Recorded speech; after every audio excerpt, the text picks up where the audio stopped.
também mandar um abraço para todos que nos acompanham aí pela internet, que Deus possa também abençoar o seu coração, ministrar o seu coração nessa manhã, enquanto você ouve a palavra do Senhor.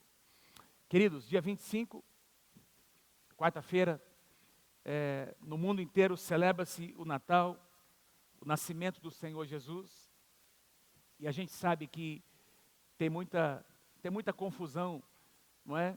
Muita exploração comercial, tem alguns personagens que foram introduzidos que nada tem a ver com o Natal do Senhor Jesus, que nada tem a ver com essa data que deveria ser uma data para celebrar o acontecimento mais importante da história da humanidade, não é?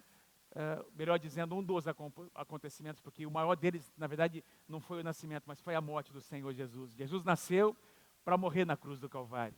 E se o seu nascimento é uma data importante, é um acontecimento importante, a sua morte é muito mais importante ainda, porque Jesus nasceu exatamente para ir para a cruz do Calvário e para morrer por mim e por você. Quem pode dar um aplauso a esse Jesus maravilhoso, que nasceu para entregar a sua vida, nasceu para morrer por mim e por você.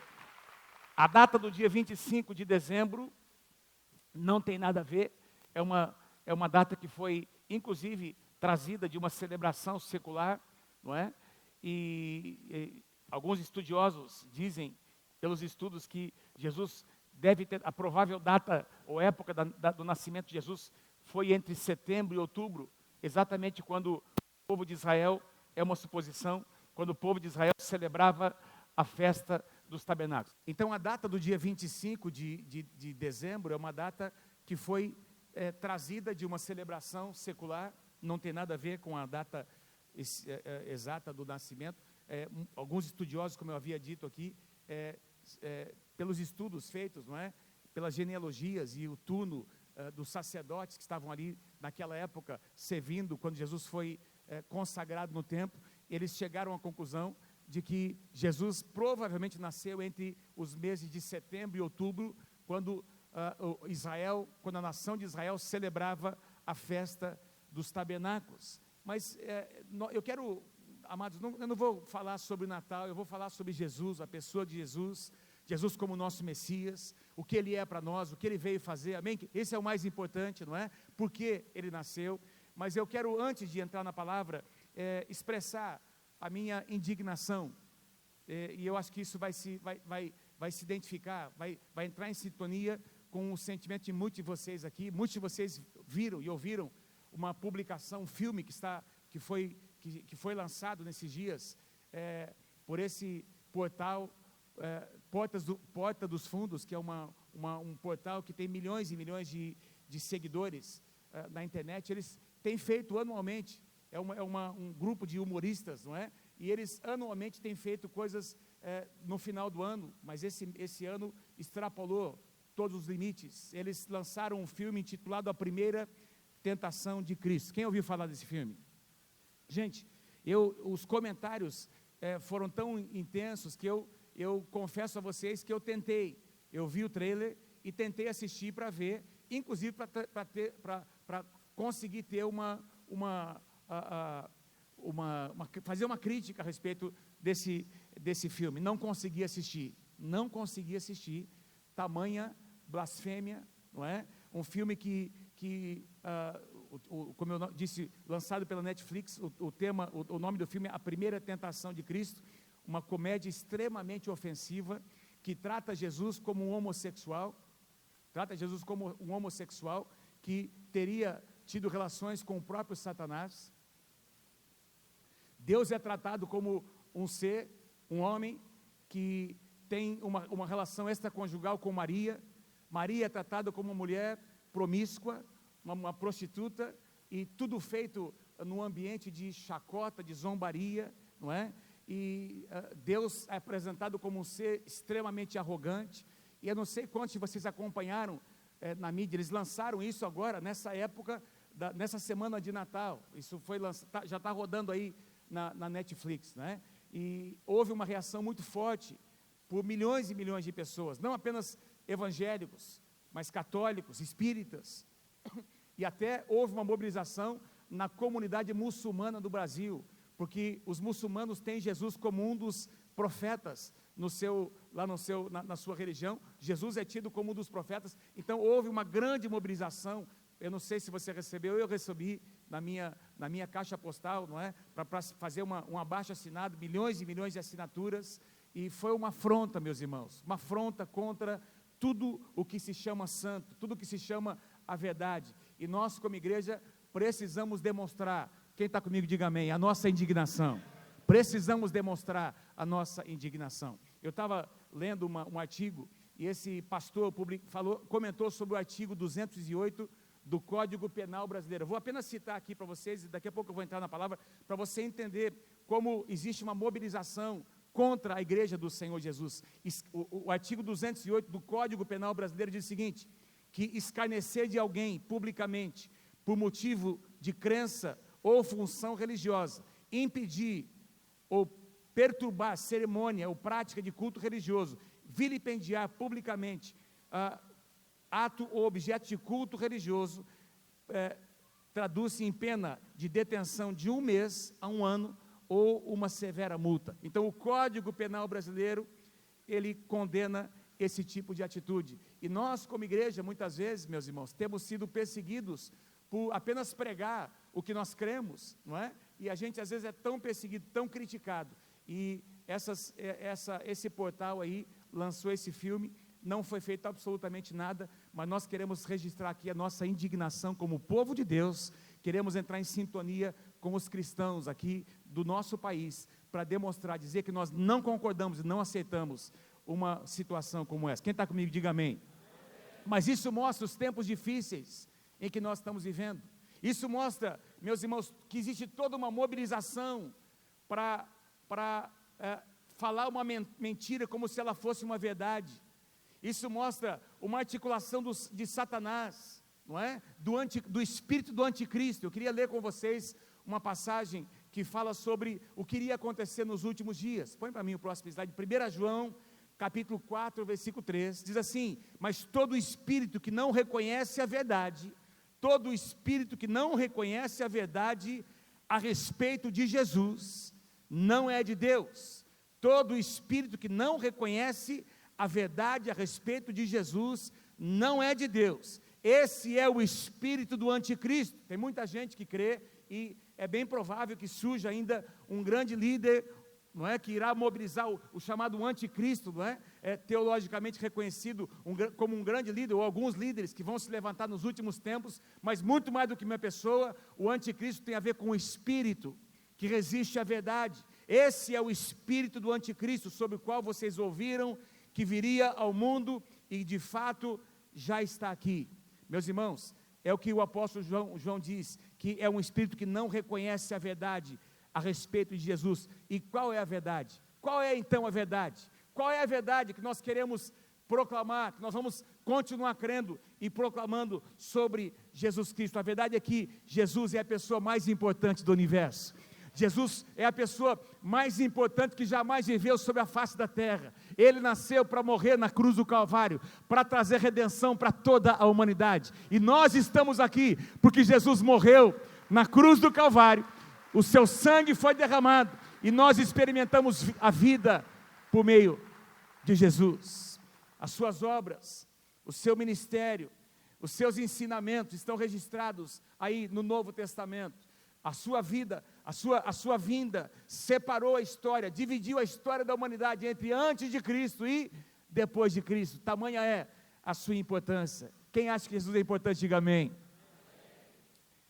É algo incompreensível com a natureza, com a mente humana. Aquilo que o apóstolo Paulo chama de mistério. O mistério que foi revelado no tempo oportuno, no kairós de Deus, esteve oculto, não é? Durante todo o Antigo Testamento foi profetizado sobre ele. Mas as pessoas não conseguiam ter uma revelação completa. Essa revelação aconteceu quando o Verbo se fez carne e habitou entre nós. Isso tem a ver com o Natal de Jesus. O Verbo se fez carne e habitou entre nós. Eu quero ler com vocês uma passagem no Antigo Testamento. Eu vou tecer alguns comentários e depois nós vamos orar no final deste culto. Quero falar sobre Jesus, não é? Então a gente vai celebrar o Natal com a nossa família, vamos reunir as pessoas que nós amamos, vamos quem sabe, trocar presentes, nos abraçar, vamos confraternizar, comer juntos, não é celebrar esse dia, mas é importante que nós entendamos quem foi Jesus, por que Jesus nasceu. Isaías, capítulo 9, é uma das profecias mais lindas e mais completas sobre o Salvador que um dia nasceria. É importante lembrar que Isaías profetizou, que eu vou ler para vocês aqui, cerca de 700 anos antes de Jesus nascer, e ele começa falando sobre a cidade onde o Messias iria morar. Eu amo demais essa passagem, Isaías capítulo 9, versículo 1, mas para a terra que estava aflita, não continuará na obscuridade, o profeta diz. Deus, nos primeiros tempos, tornou desprezível a terra de Zebulon e a terra de Naftali, mas nos últimos tornará glorioso o caminho do mar, além do Jordão, Galileia dos gentios. Deixa eu explicar para vocês aqui o contexto, não é? O profeta Isaías diz assim, nos primeiros tempos, diz assim comigo, nos primeiros tempos. Ele diz, nos primeiros tempos, tornou desprezível a terra de Zebulon e a terra de Naftali. Por quê? Porque lá, meus irmãos, pelos anos 734, 732 a.C., o império da Síria invadiu as terras de Zebulon e de Naftali, exatamente onde, na época de Jesus, estaria ali localizada uma cidade chamada Cafarnaum. Diga comigo, Cafarnaum. Então o profeta está dizendo, olha, houve uma época em que, foi uma época, dos primeiros tempos, em que essa terra se tornou desprezível. Por quê? Porque os assírios invadiram. Quando eles invadiram Israel, que era o reino do norte, as primeiras terras que eles invadiram foram exatamente as terras de Zebulon e Naftali. Mas agora Isaías profetiza que haverá um tempo, nos últimos tempos, nos últimos dias, tornará glorioso o mesmo lugar. Que lugar? Essa região. Por quê? Porque é exatamente nessa região onde Jesus estabeleceu o seu ministério, nessa cidade chamada Cafarnaum. Foi ali que o Messias, durante os seus 3 anos de ministério, ele exerceu o seu ministério, estabeleceu sua base. Aliás, eu preguei sobre Cafarnaum na semana passada, não é? E eu vou comentar sobre isso. Versículo 2 de Isaías, capítulo 6 diz, e o povo, não é? De repente, o povo que andava em trevas, de repente o que? Viu grande luz, porque Jesus chegou naquela terra. O Messias foi morar naquela terra. E aí, as trevas tiveram que ceder, porque a luz chegou naquele lugar. E aos que viviam na região da sombra da morte, resplandeceu-lhes a luz. Quem tem luz no seu coração, diga amém. Quem já experimentou a luz do Senhor Jesus, diga amém, diga glória a Deus. Deixa eu ler com vocês uma passagem paralela, Mateus capítulo 4, versículos 16, aliás 14 a 16, fala um pouquinho mais detalhado sobre esse tempo em que Jesus veio morar. Logo depois, meus amados, que João Batista morreu decapitado, diz que Jesus veio para essa região, para se estabelecer ali nessa região, ali nessa cidade chamada Cafarnaum, para se cumprir o que fora dito por intermédio do profeta Isaías. O que é que Isaías disse? Exatamente a profecia que nós acabamos de ler. Terra de Zebulon, terra de Naftali, caminho do mar. Por quê? Porque Cafarnaum era uma cidade litorânea, ali que ficava ali na beira do mar da Galileia, caminho do mar, além do Jordão, Galileia dos gentios. O povo que jazia em trevas viu grande luz, e aos que viviam na região da sombra da morte, resplandeceu-lhes a luz, porque Jesus veio morar naquele lugar. Eu amo demais os detalhes da palavra, não é? Para se cumprir o que fora dito pelo profeta Isaías. Ou seja, Jesus não foi morar em Cafarnaum porque ele quis. Ele não foi porque Cafarnaum era uma boa cidade para se ver. Aliás, nessa época, Cafarnaum, eu estava fazendo um estudo aqui, tinha entre 600 e 1.500 habitantes. Era uma cidade portuária. Tinha muitos pescadores que moravam naquela região ali, não é?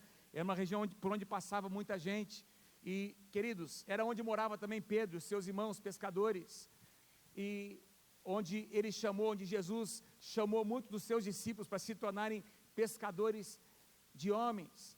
E Jesus, queridos, não foi morar numa cidade apenas porque ele achava bonito, para prosperar financeiramente, etc. Não, ele foi como um ato de obediência ao seu pai.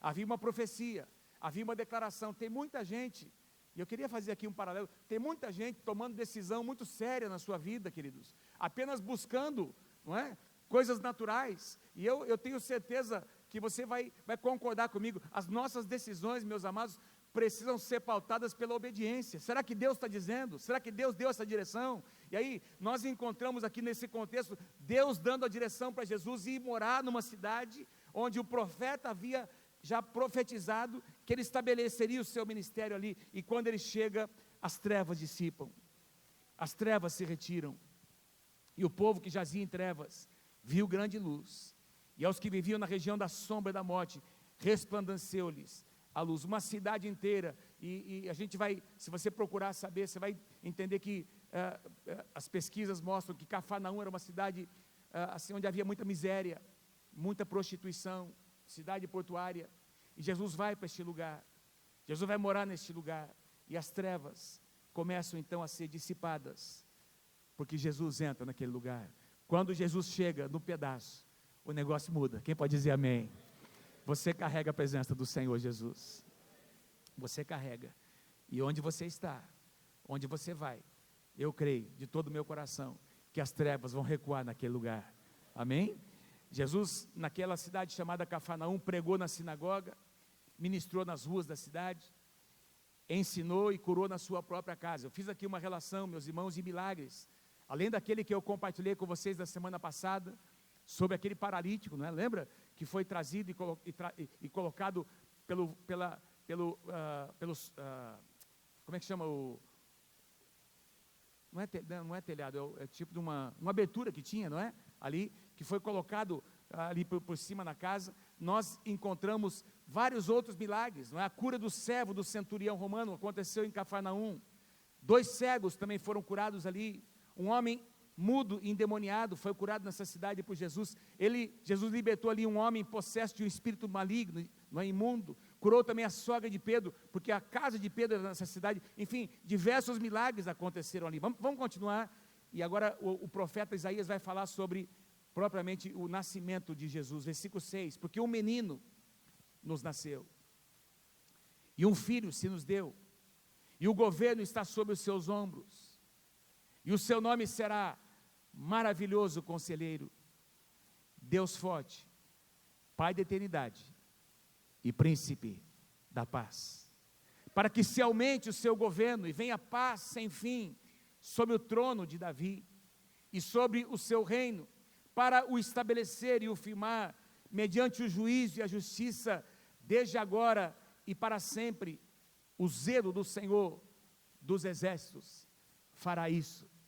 O zelo do Senhor dos exércitos fará isso. Uma linda profecia sobre o Natal, sobre Jesus, sobre o menino que nasceria. Um menino nos nasceu.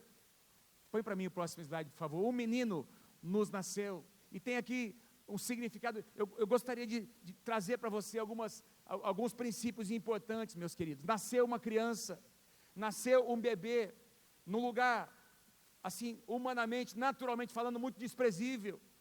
Jesus era esperado como o rei de Israel, como aquele que viria para reinar, para tirar ali o domínio do Império Romano, aquele império que era tão cruel com Israel. E aí Jesus vem e nasce como uma criança, um menino, numa manjedoura, num lugar simples. E nós temos, meus queridos, alguns detalhes importantes sobre o nascimento de Jesus. Tanto o pai natural, José, quanto Maria, a mãe de Jesus, eram descendentes de Davi. Tanto os dois, um quanto o outro. Em Mateus capítulo 1 e Lucas capítulo 3, nós encontramos a descendência, a genealogia, por parte de José e por parte de Maria, e você vai perceber que ambos eram da linhagem de Davi. Por que isso é importante? Porque Jesus veio para ser o rei dos reis, o Senhor dos senhores. Davi era a referência do reinado perfeito, do maior rei que Israel jamais teve, e Jesus vem da linhagem do rei Davi. Ele é chamado de o filho de Davi, ou a raiz de Jessé. 1000 anos antes, meus amados, Davi reinou sobre Israel. Aproximadamente 1000 anos depois, nasce um menino chamado Jesus, para ser o rei dos reis, o Senhor dos senhores. Não para estabelecer um reino natural, mas para estabelecer o seu reino de justiça. Romanos diz que o reino de Deus não é comida nem bebida, mas é justiça, alegria e paz no Espírito Santo. Então o reino de Deus, o reino que Jesus veio estabelecer, não era um reino natural, era um reino espiritual. Certa ocasião os fariseus perguntaram: Senhor, onde é que está? Como é que vai vir o seu reino? De que maneira você vai estabelecer o seu reino? E aí Jesus diz, se não me engano, Lucas capítulo 17, o meu reino não vem com visível aparência, mas o meu reino está dentro de cada um de vocês. Está dentro de cada um de vocês. O meu reino não é um reino natural, é um reino espiritual. Em 2 Samuel, eu não coloquei aqui, eu quero apenas ler para você, 2 Samuel capítulo 7, versículos 15 e 16, diz assim: porém a tua casa, uma profecia sobre Davi, a tua casa e o teu reino serão firmados para sempre diante de ti, e o teu trono será estabelecido para sempre, de geração em geração. Meus amados, como é que o trono de Davi foi estabelecido? Não era um trono natural, o trono de Davi estabelecido aqui era um reino, era um trono espiritual, no qual Jesus iria se assentar, como Rei dos Reis e Senhor dos Senhores. Jesus é o Rei prometido a Davi. Depois de vários séculos, ele nasceu como Rei, Rei dos Reis, Senhor dos Senhores. Número 2, Jesus nasceu numa família absolutamente comum. Jesus nasceu numa família comum, como a minha e como a sua. Eu quero ler algumas coisas importantes aqui. Ele foi gerado pelo Espírito Santo. Foi gerado, mas ele não nasceu num palácio. Ele nasceu tendo um pai e uma mãe muito simples, José e Maria. Por isso Jesus era chamado de o Filho do Homem. Diga assim comigo: o Filho do Homem.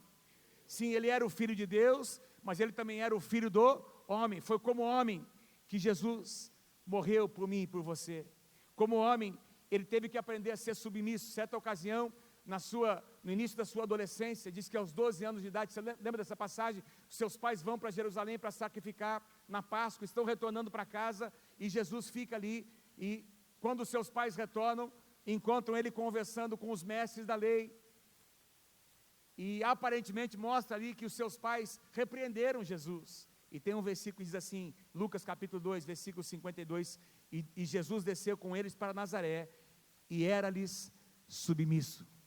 Jesus era submisso aos seus pais. Hebreus diz que Jesus aprendeu a obediência por todas as coisas que sofreu. Então ele nasceu numa família absolutamente comum, e como homem ele aprendeu a obediência. Se você pode dizer amém, diga amém em nome de Jesus.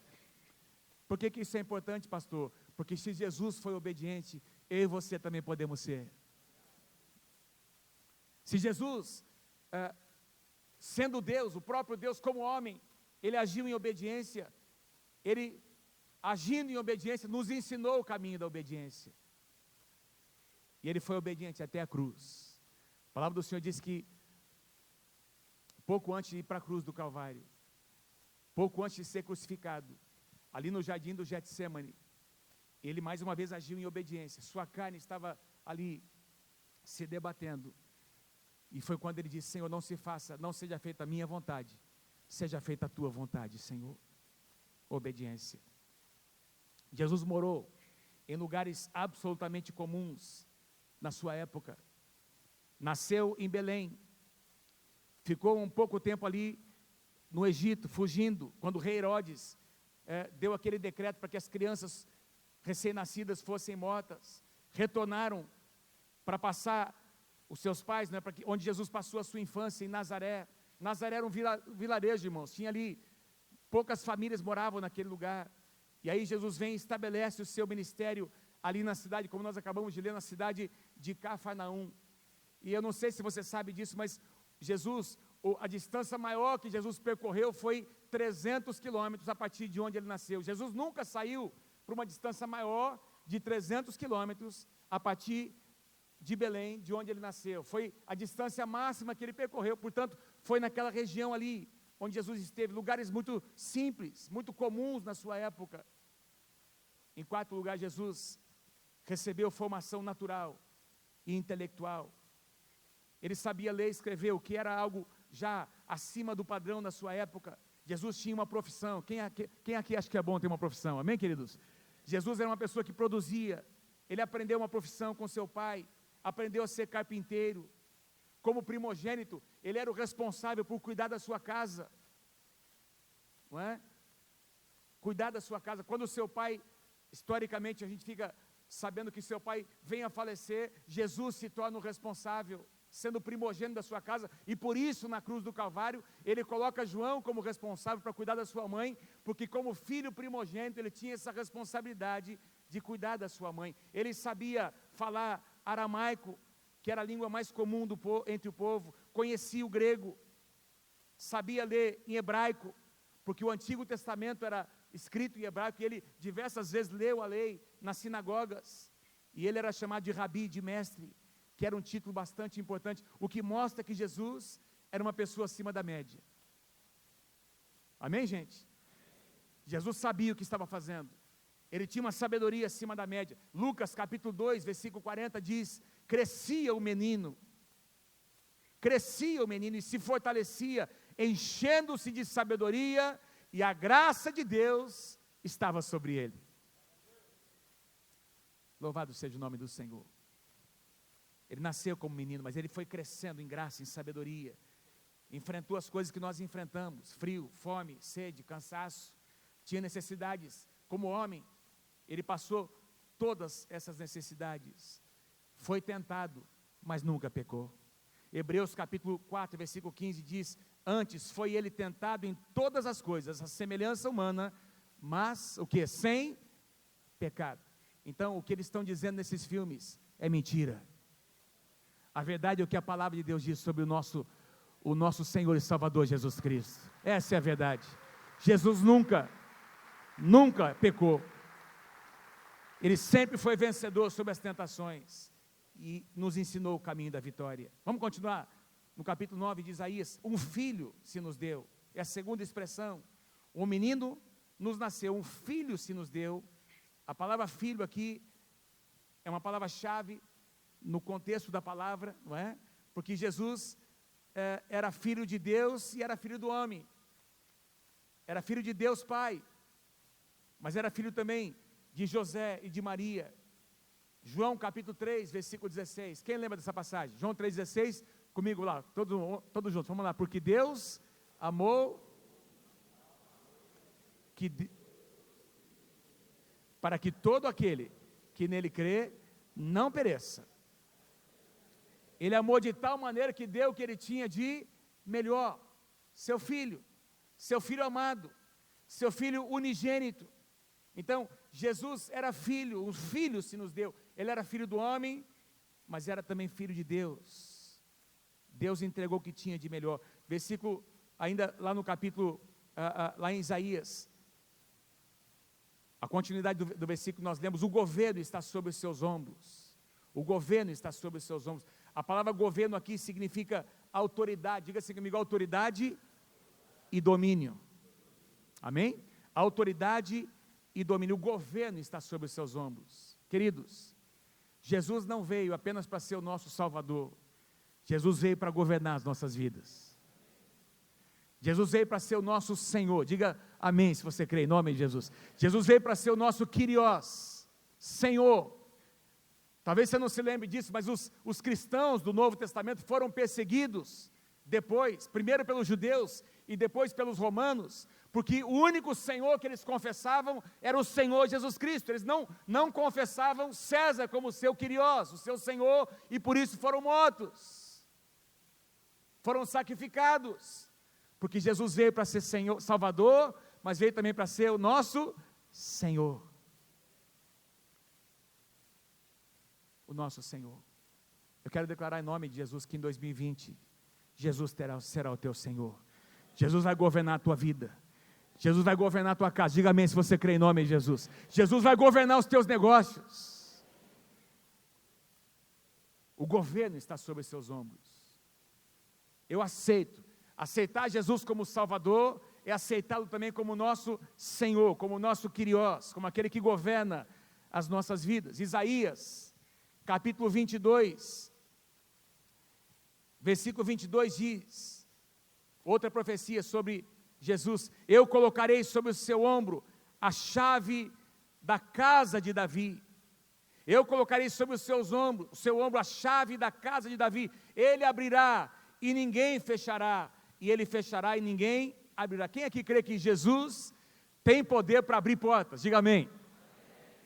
E para fechar também. Porque às vezes tem portas que precisam ser fechadas. E tem algumas que precisam ser abertas. Quem sabe você já tem orado e planejado coisas e colocado alguns alvos diante do Senhor. Se você não fez isso, faça. Ao finalizar esse ano, essa era uma prática que nós sempre tínhamos com nossos filhos. A gente conversava com as crianças, não é? E a gente escrevia alvos, escrevia coisas sobre o próximo ano que a gente gostaria de alcançar, de atingir. Meus amados, façam isso com a sua família, faça isso com seus filhos, lembrando que quem tem a chave é Deus. E a palavra de Deus diz que a porta que Ele abre, ninguém fecha. É o que é repetido em Apocalipse, capítulo 3, versículo 7. Ao anjo da igreja em Filadélfia escreve: estas coisas diz o santo. Aqui, quem estava dizendo era Jesus, o santo, o verdadeiro, aquele que tem a chave de Davi, que abre e ninguém fechará, e que fecha e ninguém abrirá. Eu declaro sobre a tua vida, em nome de Jesus, portas abertas em 2020. Eu sinto algo profético nessa manhã. Levanta as suas mãos. Pai, eu oro por cada um que está aqui nessa manhã, Senhor.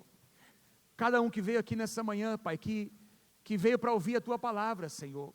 E alguns dos irmãos que estão viajando, que fazem parte dessa casa, eu quero declarar em nome do Senhor Jesus, representando aqui a nossa equipe pastoral. Nós estamos aqui debaixo da Tua autoridade, e eu quero declarar em nome de Jesus, Senhor, que portas se abram diante de nós nesse ano, Pai.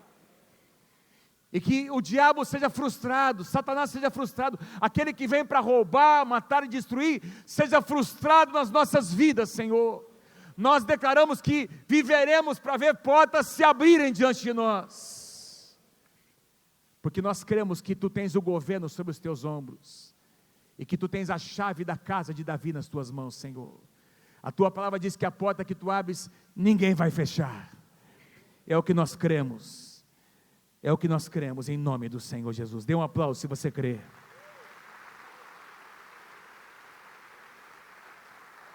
Vamos continuar em Isaías. Em Isaías, o capítulo que nós lemos, o profeta Isaías, capítulo 9, versículo 6, diz, capítulo 9, versículo 6, diz: porque um menino nos nasceu, o filho se nos deu, o governo está sobre os seus ombros, e o seu nome será Maravilhoso Conselheiro, Deus Forte, Pai da Eternidade e Príncipe da Paz. Eu quero conversar um pouquinho com vocês sobre esses 4 nomes. Aliás, eu estava aqui estudando esses nomes, e eu fiz uma pesquisa rápida. Hoje é mais fácil, não é? Você vai no Google, você põe ali, eu quero saber todos os nomes de Jesus, não é? Coisas que demorava muito tempo para a gente conseguir. Eu, em alguns minutinhos, consegui encontrar 319 nomes. 319 nomes que as Escrituras nos dão, todos eles com passagens bíblicas. O profeta Isaías citou apenas 4, tem mais de 300 na palavra. Esse é o Jesus verdadeiro. Amém, queridos? Esse é o Jesus verdadeiro. E eu vou até citar alguns aqui para vocês. Jesus é advogado. Quem aqui crê que Jesus é o nosso advogado? Diga amém. Ele pleiteia as nossas causas, não é? Ele é o Cordeiro de Deus que tira o pecado do mundo. Jesus é o supremo pastor. Jesus é o primogênito entre muitos irmãos. Nós somos irmãos do Senhor Jesus. Jesus é o leão da tribo de Judá. Jesus é a estrela da manhã. Jesus é o nosso guia, o nosso juiz. Jesus é o legislador. Jesus é o nosso libertador. Jesus é o mediador entre Deus e os homens. Jesus é o pão da vida. Jesus é a luz do mundo. Ele é o sol da justiça. Ele é a rocha eterna. Ele é a pedra angular. Jesus é o caminho, a verdade e a vida. Jesus é o princípio, o meio e o fim. Jesus é tudo em todos. Louvado seja o nome do Senhor Jesus. Tem muito mais aqui. Se alguém quiser, depois eu posso presentear alguém aqui que tiver interesse, não é? Se alguém quiser, eu posso entregar para você no final do culto aqui, para você levar para sua casa. Uma pesquisa que eu fiz com todas as passagens bíblicas, títulos e nomes do Senhor Jesus. E aqui Isaías, ele nomeia 4 nomes, ele dá 4 nomes, que talvez eu queria falar um pouquinho sobre eles, eu quero encerrar orando com você, porque eu creio que isso aqui tem a ver com algo, com o que Jesus representa na prática para mim e para você. É por isso que ele nasceu, para ser o que Isaías declarou, maravilhoso conselheiro. Tem algumas traduções que separam maravilhoso de conselheiro, mas nos melhores textos originais, essas duas palavras aparecem juntos, ou seja, Jesus é um conselheiro maravilhoso. Jesus é o melhor conselheiro. Jesus é aquela fonte de sabedoria inesgotável. Quem pode dizer amém? Tudo o que você precisa está em Jesus. Todos os seus anseios, as respostas para as perguntas que você tem, que a humanidade tem, estão onde? Em Jesus Cristo. As pessoas que não conhecem Jesus vivem um vazio existencial, por quê? Porque há perguntas sem respostas, que a filosofia não vai responder, que a sabedoria humana não vai responder. Somente Jesus tem as respostas para os anseios da alma do homem. Jesus é um maravilhoso conselheiro. Ele é a personificação da perfeita sabedoria. Quem pode dizer amém? Jesus veio trazendo palavras de vida eterna. Jesus veio trazendo solução para os problemas da humanidade. Jesus é um maravilhoso conselheiro. Meu irmão, presta atenção, não existem problemas que Jesus não consiga resolver. Não existem situações que Jesus não possa intervir. Nada fica oculto aos seus olhos. Aliás, Jesus é a própria resposta. Amém? Um dia, quando nós estivermos diante dele, na sua segunda vinda, de repente, se tiver alguma dúvida, não vai ter mais, porque Jesus vai ser instantaneamente a resposta para todas as nossas perguntas. Ele simplesmente é, e quando ele vier, ele será a resposta que nós precisamos. Jesus diz lá que ele é um Deus forte. A expressão forte aqui, a expressão hebraica é El Gibor, que é aquele Deus que luta as nossas batalhas. É aquele Senhor que veio para lutar as nossas batalhas, as nossas lutas, para vencer as nossas lutas. Que em 2020 nós possamos ter uma vida de vitória no Senhor Jesus Cristo. Que não seja na tua força, que não seja na sua tentativa, que não seja com os teus argumentos. Jesus, Ele é Deus forte, Ele é aquele que vence as nossas batalhas. Colossenses capítulo 2, versículo 9, diz que nele habitava corporalmente toda a plenitude da divindade. Tudo que Deus estava concentrado no Senhor Jesus Cristo. Pai da eternidade, essa expressão, Pai da eternidade significa aquele que é eterno em seu próprio ser, aquele que sempre existiu.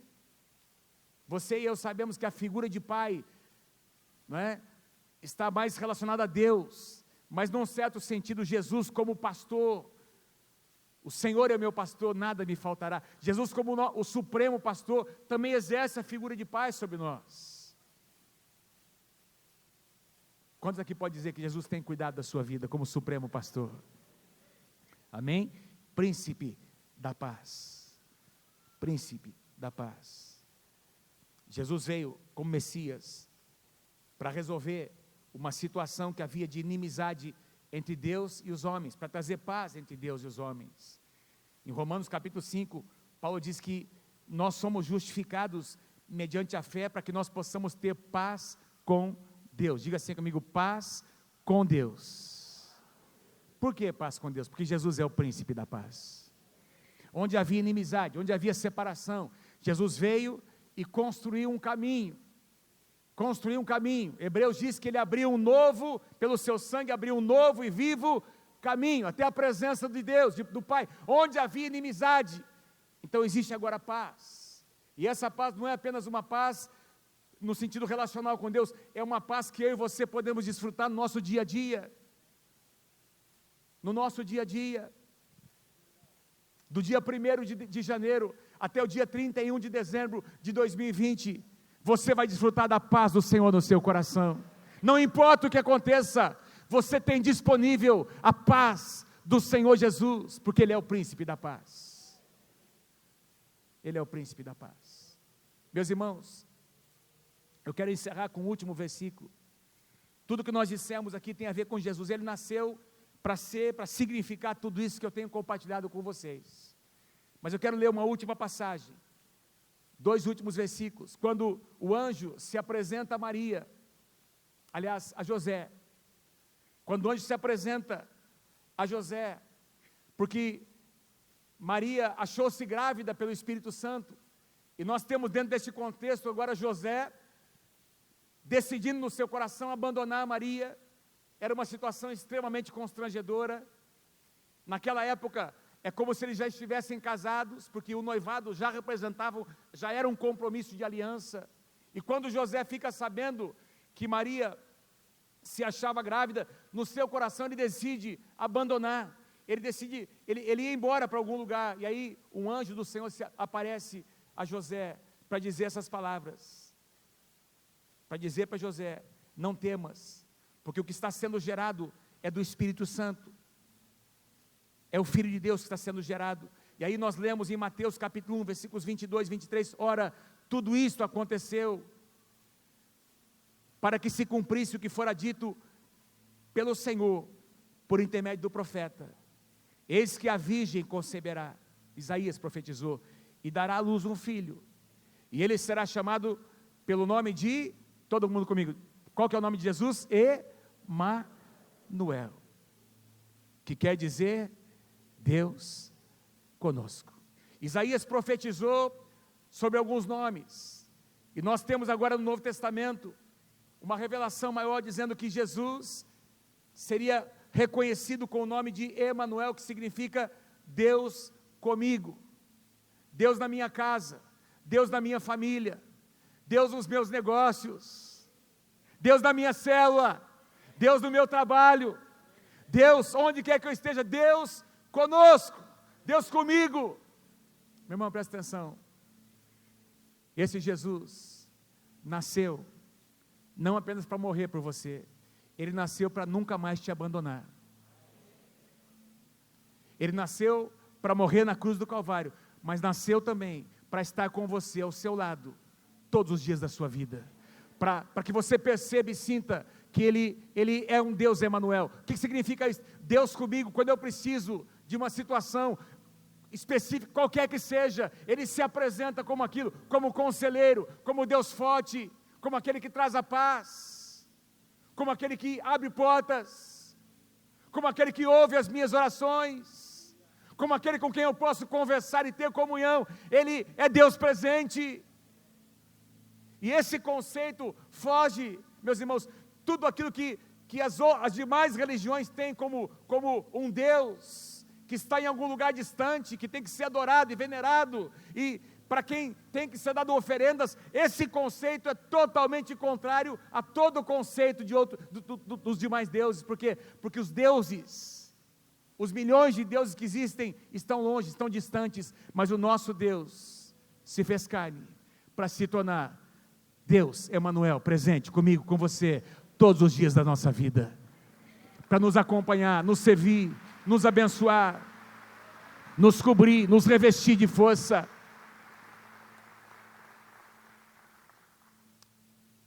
Esse é o Natal que nós celebramos, esse é o Jesus que nós celebramos, aquele que está comigo, com você, que jamais vai nos abandonar. Fique em pé comigo, quero orar com você nessa manhã.